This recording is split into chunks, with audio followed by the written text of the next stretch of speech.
Hi, my name is Daudi Mugabe and this is Business Mike episode 38. My guest today is Getty Choenyana. She's the founder of a South African skin and hair product company called Oamobu Naturals. In today's show, Getty shares some of her experience starting a cosmetic company in Africa.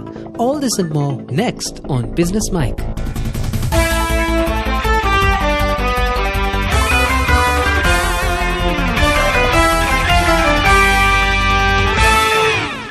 Thank you so much, Getty, for joining us today on Business Mike. Could you just briefly tell us about yourself and what you do? I'm Getty Choenyana and I'm based in South Africa. I'm the founder and owner of Oamobu Naturals. Oamobu is a skin and hair care startup in South Africa. What we do is we design and formulate shea butter-based skin and hair care products. And to supplement our use of shea butter, we also offer Black African soap products. Right, and is this something you are doing all your life, skincare products, or were you doing something before? Basically, what inspired you to start this as a business? Okay, my background is predominantly in mechanical engineering. I completed my degree in 2012 from the University of Cape Town, but I've always had an interest in natural skin and hair care products. What inspired me to start this business was a collective frustration of not being able to find non-chemically enhanced skin and hair care products for natural hair and those that don't contain chemicals such as lye and preservatives and all those mineral oils that don't actually work for our hair. So that's what drove me to start this. I started out doing it as a hobby, actually. And so basically, as a hobby, were you providing samples of what you're doing for free, or were you selling them on a small scale? Yes, actually. I started telling a lot about this skin and hair care products to my colleagues, because when you go online, because I realized what I was using for my skin and hair didn't work for me actually. So when I started doing the research over the years and reading online blogs and following the people that use the shea butters and cocoa butters and natural oils like coconut oil, I realized there's a lot of wealth of knowledge there and the products really did work. So I was telling my friends, I was telling my colleagues, I was telling everyone. And they got interested, so I started giving them free samples to use. So that's what I was doing in the beginning, just giving people free samples, doing it out of just loving to do it. And at what point did you know that this could actually be a business? Basically, were your friends at some point ready to give you money for what you are giving them? How did you know that this could turn out to be a profitable business? That exactly. My friends the demand for the products that I was giving them started growing because I was giving them very small samples since they cost to make money. So I couldn't give them large samples. So when they kept coming back for more samples, I knew that there's a demand for the products that I was producing. So I asked them if they'll be willing to pay for them. And they agreed. And that's how I started selling to friends and colleagues alone. And I used to have sessions on social media where I just talk about skin and hair care to my followers on Twitter. And they were also interested in knowing more and trying out the products. So that's when I knew that there is a demand in the market for the products that I'm doing. Well, that's very curious because so many people have ideas of products that they want to come up with because they're frustrated with what's already on the market. Yours, for instance, the skincare. Did you have the technical knowledge to produce soaps and skincare lotions, or did you have to go on YouTube and learn how to do this kind of stuff? I had to go and learn actually because I had never been schooled in doing any skin and hair care products. So I had to go research the raw materials, research what raw material is good for what. So I have a log of a lot of oils and butters now, natural products, and what they're good for. And that's how I started out, just learning about the things and doing and testing on myself. By applying that, I'll see what works, what doesn't. And that's where I took it forward. Right. So obviously, as your business grew, you had to get a team in place to help you with the expansion of the business. So are there people that are now doing what you are doing originally, basically mixing up? Are there other people that you've brought in? Is there some training involved, or do you have people with different expertise coming on board? Yes, I definitely have a team. From the get-go, I had a team of 3 people. It's myself. We are 2 females and 1 male. So myself, I'm the founder of the business and I do a lot of the product development. And there is Mel Madiba. She's the other female and she's a design student. She does graphic designing. So she does all the creative of Oamobu Naturals that need to be done, the graphic designs on the website, the labels, and taking care of the brand, how the brand looks. She's the creative director of the company. And then lastly, I have Max Wonders. She's the management consultant by trade, and she does all the strategies for Oamobu Naturals on how we're going to move forward as a business. Right. So can you just give us an example of how an oil and skincare product works? So you have your products, people are buying them. How then do you strategize? Do you strategize in terms of, okay, we're in this part of South Africa, can we move out to this other area? How do we do that? Or do you look at things like, can we bring in flavors of the lotions and stuff like that? What sort of strategies do you have in place for a business like yours? You know what? This industry is very diverse, actually, because right now we're just focusing on body butters and soap, but we have a lot of flavors under the body butter and soap. Like our products, we formulate them to target a specific need. Like we have body butters for stretch marks. We have body butters for the face, actually for acne. If you have acne, we have body butter for scars. We have body butter for dry skin. So that's how we did it in the beginning. That's the model we're going forward with for now, because we still want to establish a market share so that we can expand. But we can look into the future in doing more diverse products, like maybe doing products specifically for children, doing products that maybe include other types of body butters. Maybe you can do a lotion with the shea butter. So there's a lot of opportunity going forward. But since we're still starting, we are focusing on what we have now and manage to grow it, build a bigger market share in South Africa before we even move out to trying other things onto the range or going out of South Africa. And some other things that we are interested in going into the future is maybe doing products that are specifically suited for men, because our products are suited for both men and women because it's just skin and hair care products. But maybe we can go into more suited products like shaving oils or aftershave oils, those type of things. So there's a lot of opportunity for that currently. Right. And how long have you been in business? We've been in business for a couple of months, actually, because officially we registered the business and started trading under a registered business in June last year. Right. And how far in South Africa have you spread your reach? Sure. We are national at the moment because we have an online store, so we get orders from all over South Africa. We don't actually have a physical store where people can go buy. We trade at a few markets, but our main store is an online store, so that's why we have a reach all over South Africa. We've had one order that goes to Namibia, but we're not doing a lot of international orders at the moment. Right. So for someone who's doing an online business, this appears to be the trend for many startups in Africa, particularly in Uganda, whereby you have an online store equivalent to Amazon or something like that. And how do you handle the logistics of getting products to their destination? Do you use a particular courier company? Do you have your own people that deliver them? How does that work, especially for people ordering from very distant places? Okay, we are based in Gauteng in South Africa. So we have two options on our online store. We have three, actually. So the first one is for collection. So someone who's buying for the first time, they usually prefer to meet us and collect their product in person. So we give them that option that they don't pay for. So they can come to us or we can arrange to meet at a neutral place around here so we can give them the product.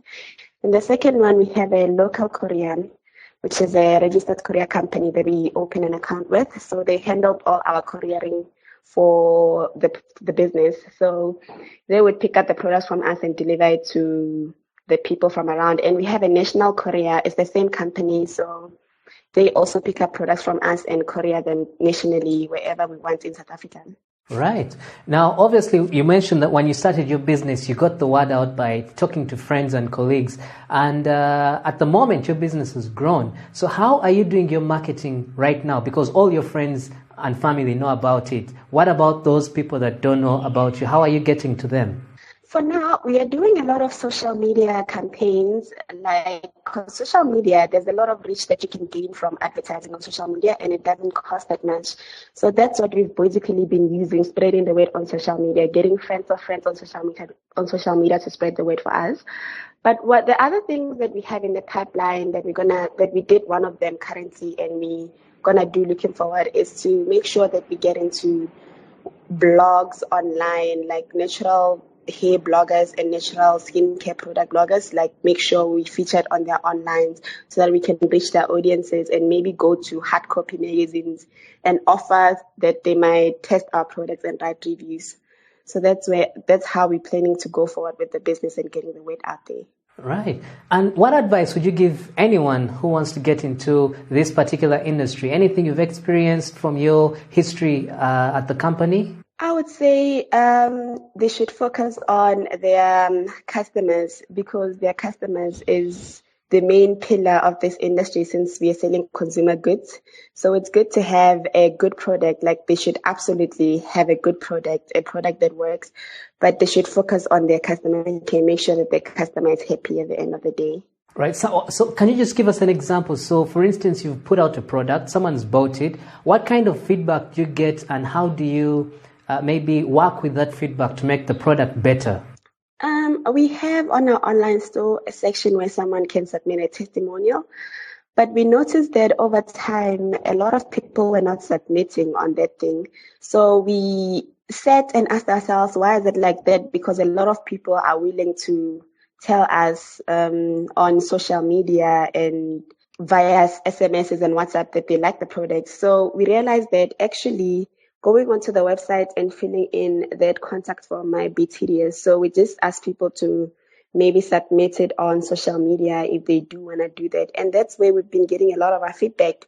People just giving us a shout out on social media saying they appreciate the service or they appreciate the product. And we notice that when someone is actually has a problem, they inbox it to us on email address. Maybe they're just inquiring about a delivery. They didn't get it from the courier company. So we can follow it up for them. And we work with that information so that we can improve. So if it's a complaint, we will sort it out ASAP. But if it's a good thing, we share it again on our website so that people can see also the testimonials from our customers. Right. And are there any particular business challenges that you're facing whereby if there's an expert who's listening to this interview is able to help you with, they can? Okay, currently our biggest challenge is to just get systems in place, because as a new startup, a lot of the work that you're doing overlaps. Like, we have a team, but the work that we're doing in between the team members overlap because we don't have that much of a big team. We are 3 people and we have to make sure that we run this business as the 3 of us. So if maybe we can get advice from someone on how to set up business systems and what are the good practices to do out there, what things you can outsource in the beginning, because at the moment we do everything ourselves besides the couriering. We have a courier company that delivers for us. We buy the packaging from outside, but we do all the labeling and stuff ourselves. So maybe advice on what can be outsourced, how you can, just make it a streamlined process of a company and make it sustainable. And what's your best memory at the company thus far? Our best memory actually was in November when we ran our first sale. We got a good response for that sale. It was a huge pick-me-up for the company. It was one of the months that we did the best in the company. So I think it was one of my best moments. Right. And if you had a time machine, so basically if you could go back in time and meet yourself as an 18-year-old, with all the experience that you've had so far, what movie would you recommend to yourself, and what book would you ask yourself to read?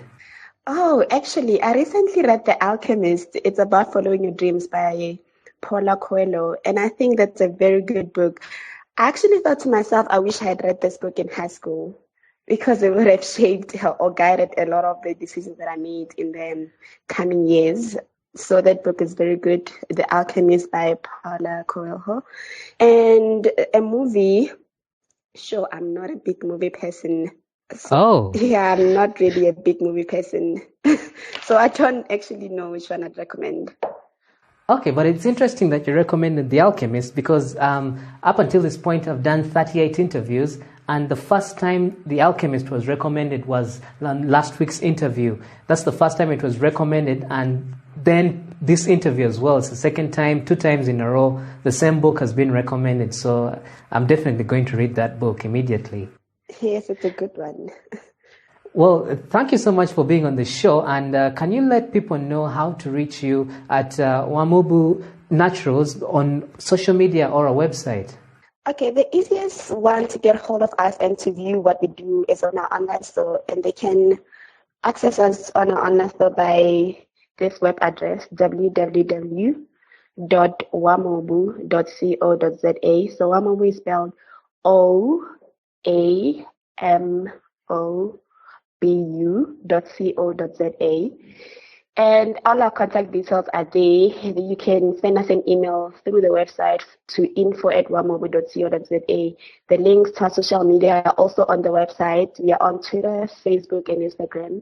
And our handles are Oamobu Naturals on all the social media networks. Right, and do you by any chance deliver to countries outside South Africa? Because the people listening come from all over the world. If, say, there's someone in Uganda or Western Africa that wants to order from your store, can they do that?